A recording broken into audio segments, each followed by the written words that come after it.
नमस्कार, हिंदी साधन चैनल में आप सभी का एक बार फिर से हार्दिक स्वागत है। आज के इस वीडियो में वीर गाथा काल पढ़ेंगे। वीर गाथा काल का संवत 1050 से 1375 माना है। किसने माना है? आचार्य रामचंद्र शुक्ल ने। तो हम लोग अभी रामचंद्र शुक्ल की जो पुस्तक है हिंदी साहित्य का इतिहास, इसी को पढ़ रहे हैं। इससे पहले हमने प्रकरण 1 और 2 को पढ़ लिया है। अब इस प्रकरण 3 में देश भाषा काव्य पर इन्होंने जो अपने विचार व्यक्त किए हैं उसको मैं इस वीडियो में रखने वाली हूँ। इसके साथ साथ इस वीडियो में हम खुमान रासो और बिसलदेव रासो के बारे में भी चर्चा करने वाले हैं। तो वीडियो को पूरा अंत तक देखिए, यह वीडियो आपके लिए अत्यंत ही महत्वपूर्ण होने वाला है। तो चलिए शुरू करते हैं। आचार्य शुक्ल ने कहा है कि प्रकृति की रूढ़ियों से बहुत कुछ मुक्त भाषा के जो पुराने काव्य जैसे बिसलदेव रासो, पृथ्वीराज रासो आजकल मिलते हैं, वे संदिग्ध है और इसी संदिग्ध सामग्री को लेकर थोड़ा बहुत विचार हो सकता है और उसी पर हमें संतोष करना पड़ता है। अब इन्होंने कहा है कि भारत के इतिहास में यह वह समय था कि मुसलमान के हमले उत्तर पश्चिम की ओर से लगातार होते रहते थे और इनके धक्के अधिकतर भारत के पश्चिमी प्रांत के निवासियों को सहने पड़ते थे।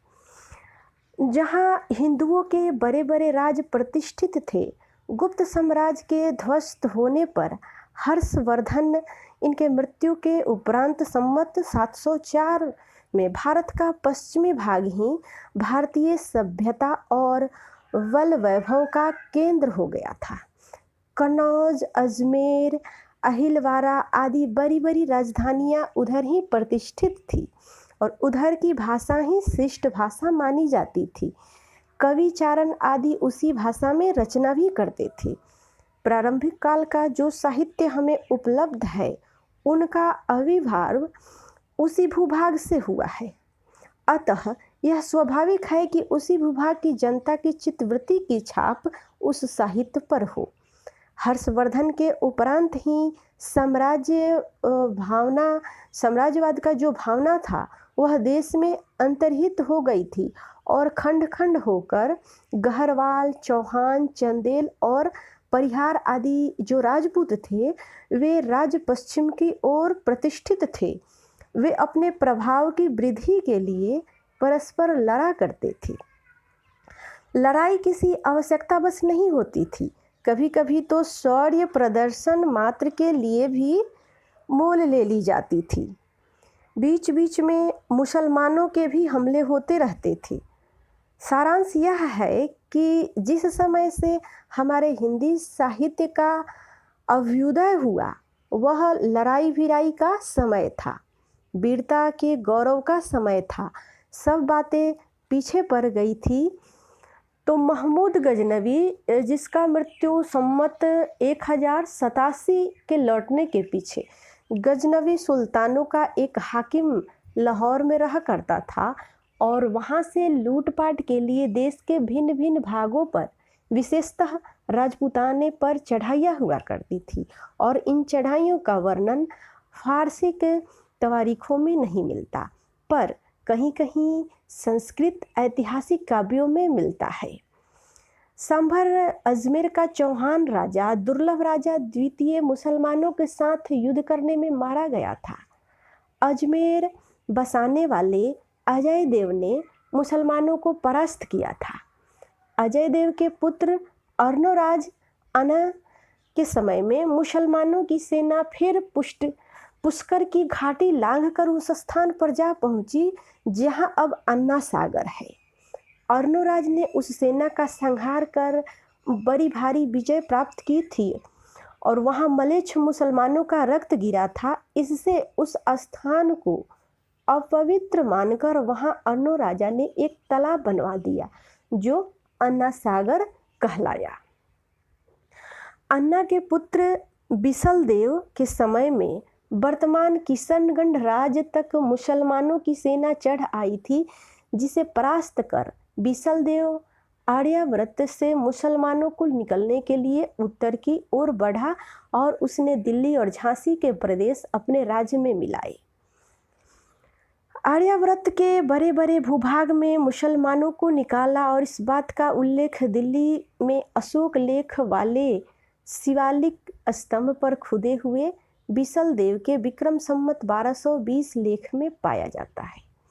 शहाबुद्दीन गौरी की पृथ्वीराज पर पहली चढ़ाई के पहले भी गौरियों की सेना ने नारौल पर धावा किया था, पर उसे हराकर लौटना पड़ा था। इस प्रकार महाराज पृथ्वीराज के मारे जाने, दिल्ली तथा अजमेर पर मुसलमानों का अधिकार हो जाने के पीछे बहुत दिनों तक राजपूताने आदि में कई स्वतंत्र हिंदू राजा थे जो बराबर मुसलमानों से लड़ते थे।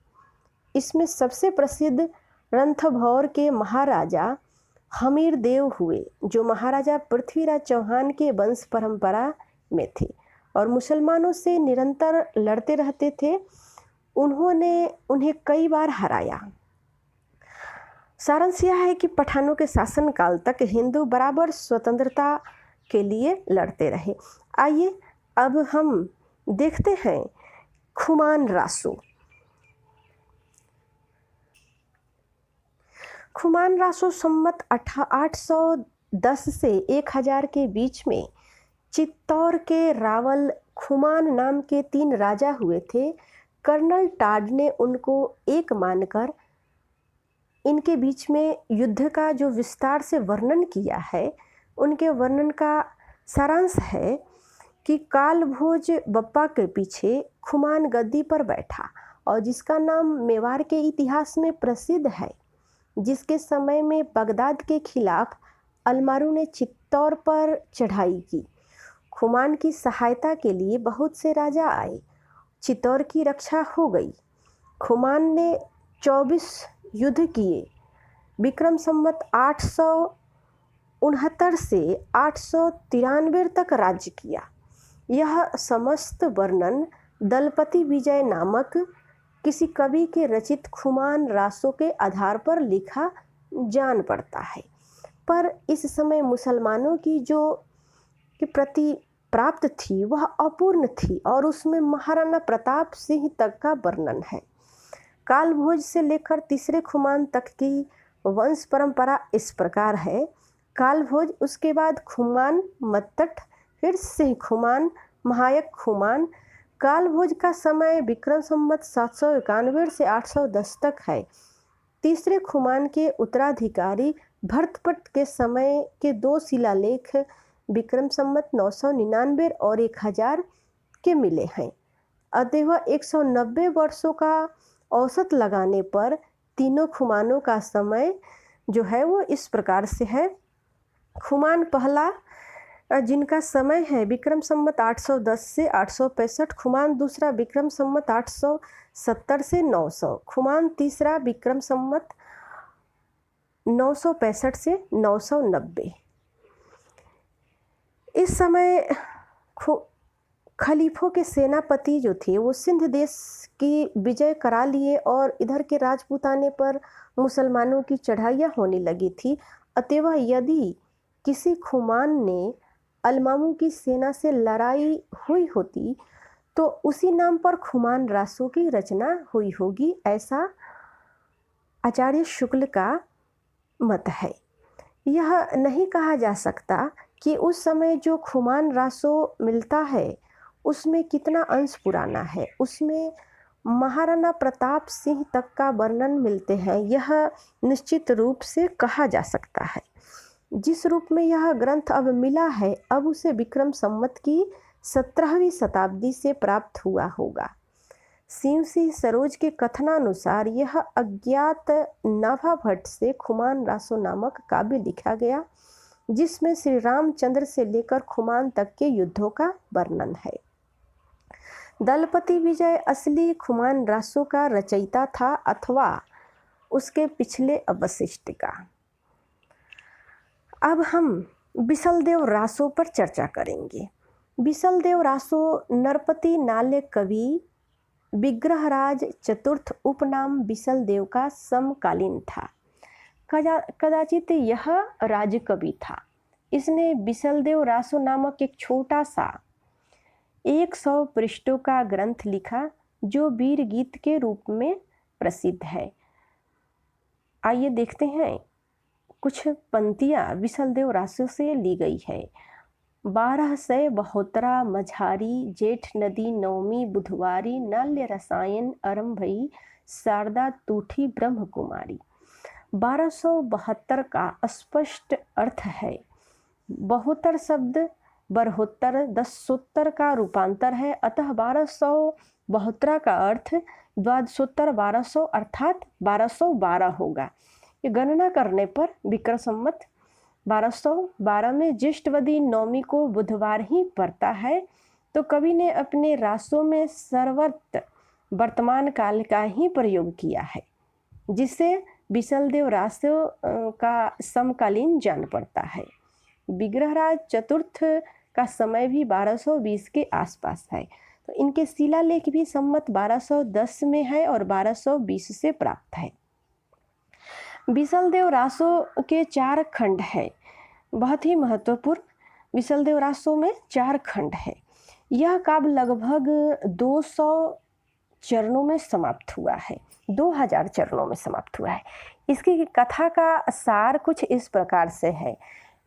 खंड पहला में मालवा के भोज परमाल की पुत्री राजमती से सांभर के बिसलदेव का विवाह होना है, और खंड दूसरा में बिसलदेव का राजमती से रूठकर उड़ीसा की ओर प्रस्थान करना तथा वहाँ 1 वर्ष रहना। खंड तीसरा में राजमती का विरह वर्णन तथा बिसलदेव का उड़ीसा से लौटना है। और खंड चौथा जो इस रासो का अंतिम खंड है, इसमें भोज का अपनी पुत्री को अपने घर लिवा ले जाना तथा बिसलदेव का वहाँ जाकर राजमती को फिर चित्तौड़ लाना, इस का अंतिम खंड और चौथा खंड है। तो आज हमने खुमान रासो और बिसलदेव रासो को भी देखा है। तो मिलते हैं अगले वीडियो में। अगले वीडियो में हम चंद बरदाई पे चर्चा करेंगे, पृथ्वीराज रासो। आइए